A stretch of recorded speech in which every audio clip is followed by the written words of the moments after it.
Let's talk about your brand new album. First of all, thank you, Steve Babb from Glass Hammer, for Hi. this interview for Profile Prog.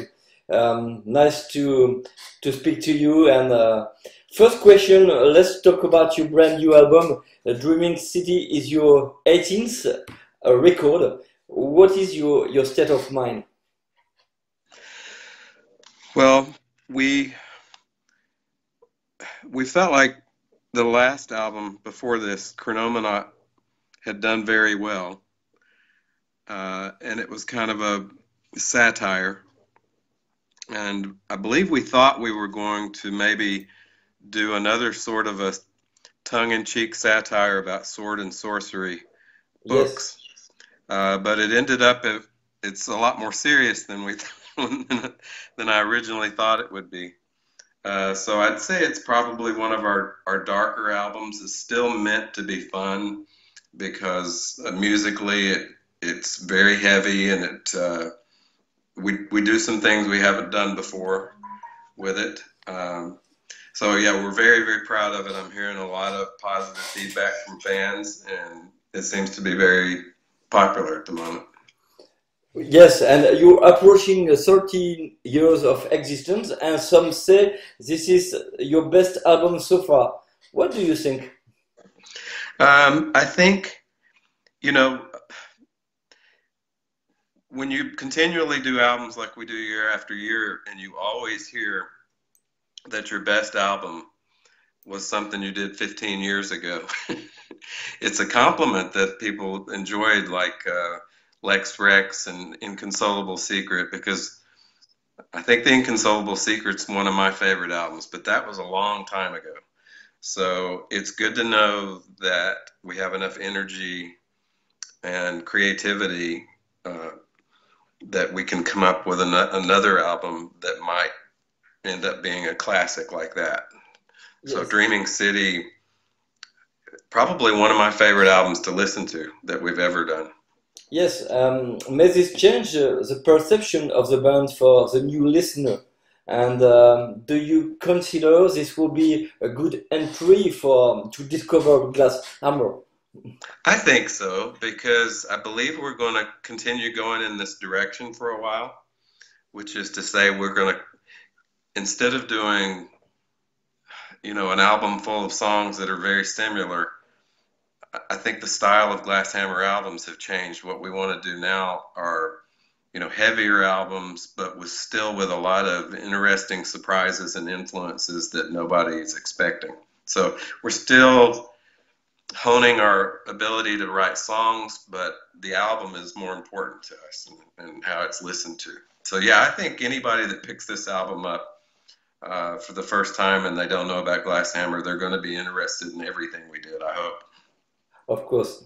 No doubt this album is heavier, more energetic. What was the original idea when you started writing, composing? We talked about it. Fred Schindel and I wrote all of the music. And then, I even talk about it with my wife, Julie.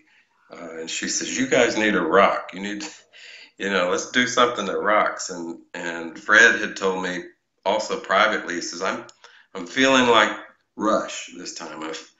I'm getting the urge to do something like that. And I thought this is great.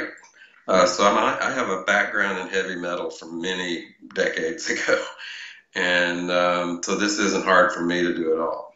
And Fred, as it turns out, who's well known as a great keyboardist, is an incredible rhythm guitar player, and comes up with a lot of these great riffs. So the two of us, we gravitate well towards a heavier sound, and it's still, to me, it's not progressive metal. It's progressive rock. It's more rock than, Space rock? yeah, space rock. Yeah. And can we say you took risks? Say again. Did you take risks? Risks. I think we do every time because, um, I don't. You run the risk every time you put out an album. I don't know until I start hearing back from friends or fans what we've done because you can't be objective about it. So starting out with a heavier sound, it was not something that it wasn't scary to me. And I didn't really realize, though, I think that how different it was until I started hearing back from people. It didn't occur to me it was that different than other things we've done. Of course. And what are the main influences on that album? We obviously think of Rush, Tangerine Dream, quoting the Tower, for example. What do you think? And what was the last? Tangerine Dream. Yes. Yeah, I mean, I go back to the original things that I listened to when I was younger, when I was introduced to progressive rock. Somehow the electronic music thing was kind of thrown in there with it for me and when I'm 18, 19, 20 years old. So all of that stuff kind of came under the umbrella of progressive rock to me. To me, it all goes together really good. The really ambient things like Pink Floyd would do, bluesy kind of music, just kind of an intelligent story or an attempt at it. And so yeah, and then definitely Rush. Fred and I were both Rush fans, and then one thing that he and I are both into that's not a progressive band at all is Black Sabbath. And I think it's interesting to tap into some of that early heavy metal, that sort of sound, like doom, and kind of take it in a progressive direction. And I don't know a lot of people that do that. I don't know if anybody does that, but they're a big influence on both of us. How did you share the roles with Fred Chendel? Say again? How did you share the roles with Fred Chendel? Not sure I understood that. I'm sorry. Oh, sorry. How did you share the roles between you and Fred Chendel? Sorry for my English accent.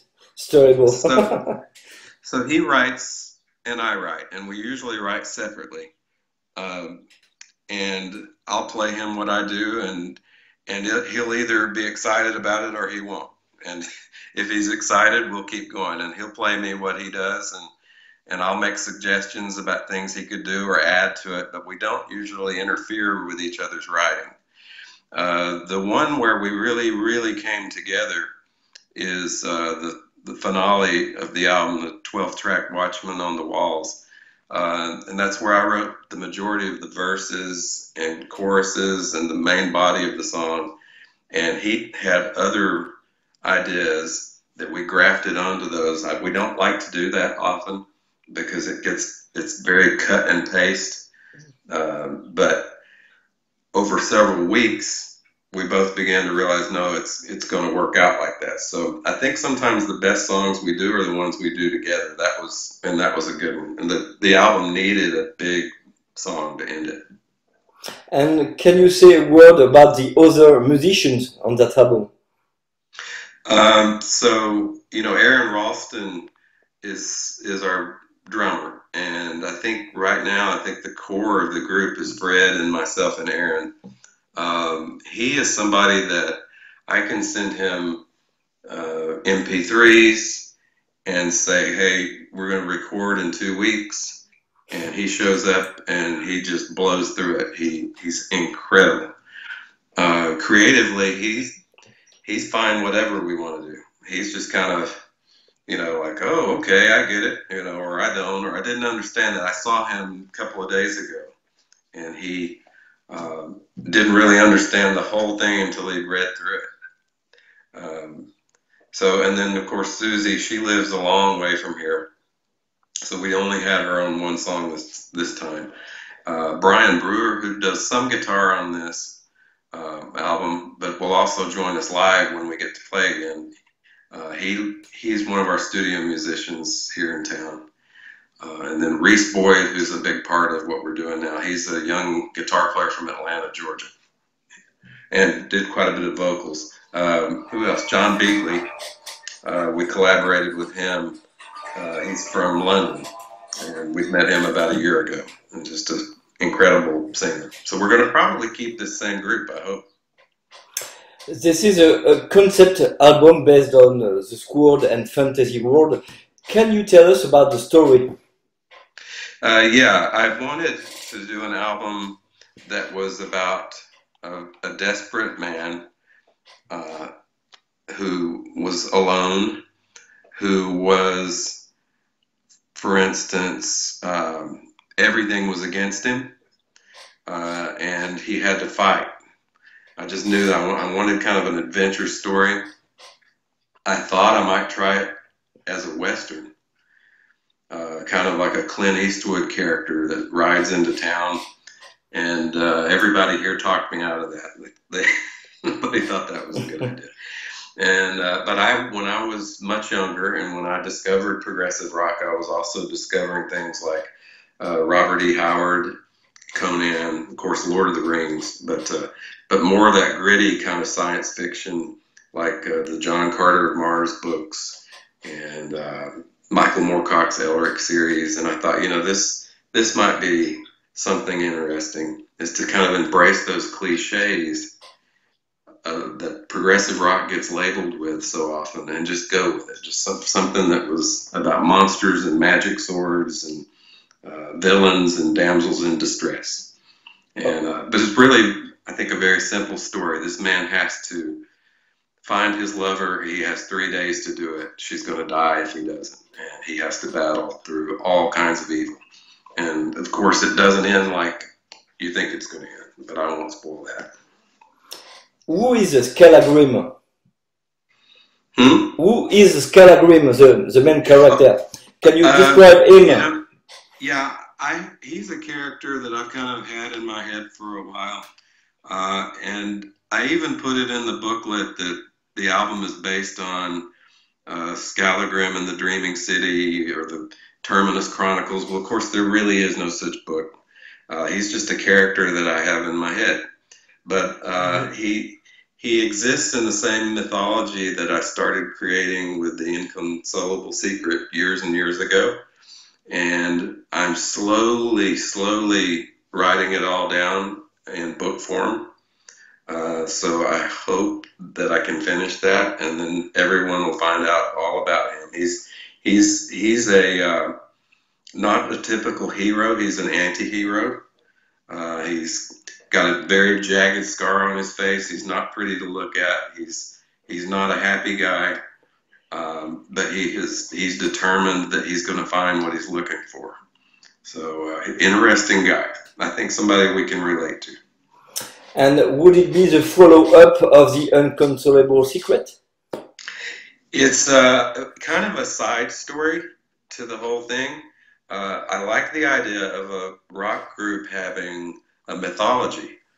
I suppose it's been done. I'm not sure, but if, for instance, if Bytor and the Snow Dog, which was, I know, I've heard the real story about what that's about, and it's not what you think. It's pretty funny, actually. But if Rush had taken that and done 5 more albums, it would have been cool. But they did kind of continue that story on Caress of Steel. But I like the idea of Glass Hammer. One of our biggest albums that was very special to me was The Inconsolable Secret, and I like the idea of diving into that mythology to make music.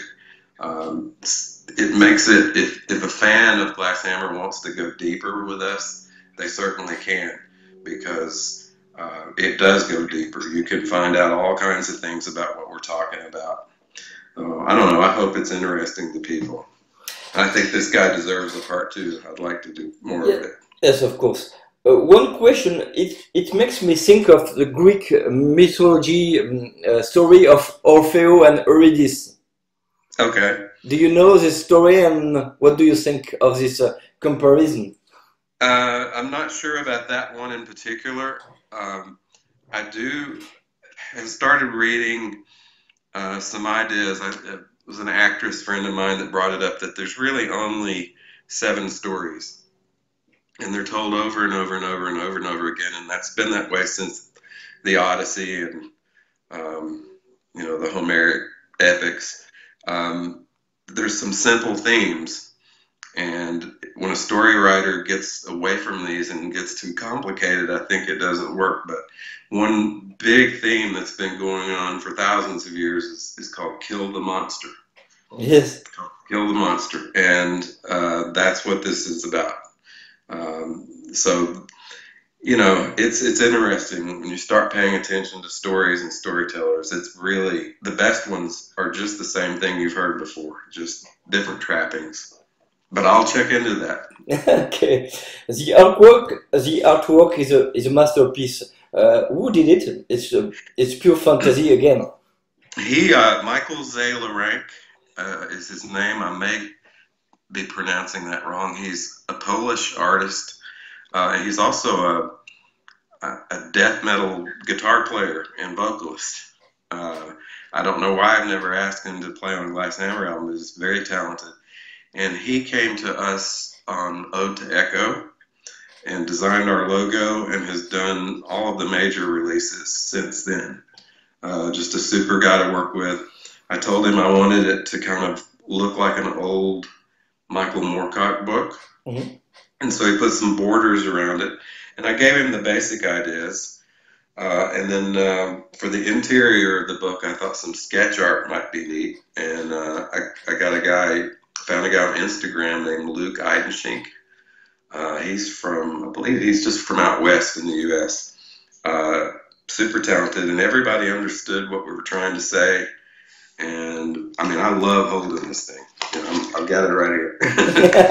It's a beautiful piece of work. Yes, of course. The sword, I love the sword too. I gave him some basic ideas, but this guy, he draws all of that. You know, it's not all Photoshop.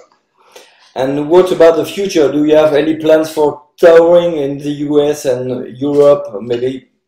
We had decided that Cruise to the Edge, you know, which was postponed. Yes, of course. Would be an opportunity where we would be together without too many distractions, and we could sit down and discuss, you know, maybe other shows. And then, of course, that didn't happen.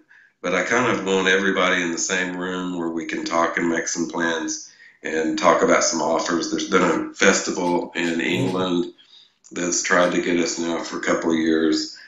So we've never been to England, which would be great. And, you know, so I think it's all going to wait till the cruise is back on.